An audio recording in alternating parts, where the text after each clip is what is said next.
if you're interested and willing, you can start with a few remarks and then I can respond. Would that be all right? Sure, sure. It's your work, after all.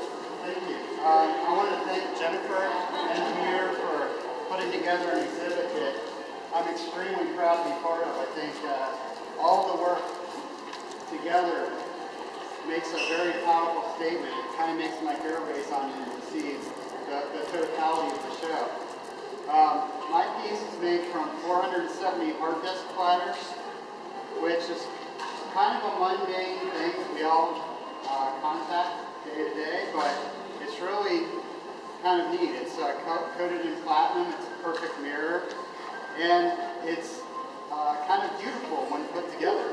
And I just wanted to make a statement about the permanence of data, the permanence of metal in landfills, and who's actually peeking at your data and where it all lives.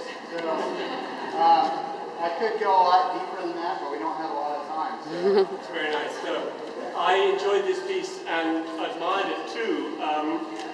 I happen to be particularly partial to geometric art, so this obviously spoke to me. I like the infinite reflections inside, somehow relating to the infiniteness of the circle and the apparently infinite amount of storage that is there. There was a nice congruence, I thought, between these elements.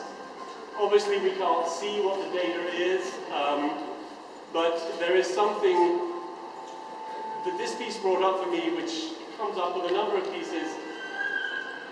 You know, does it matter that these are hard disks that have been thrown away?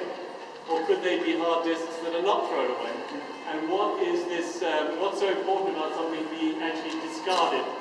And isn't there something charming in itself about being discarded?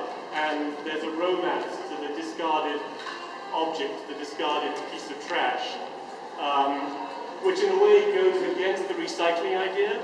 We have to be honest about that, because you know, if we could recycle, we don't throw away.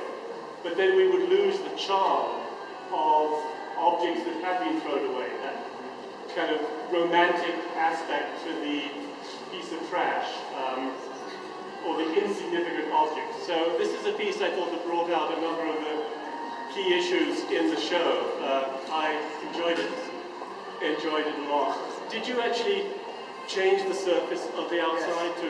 Yeah, partially because I had to promise the people who gave me the hard drives that their data would be unreadable. So I took a belt grinder to it and ground down each.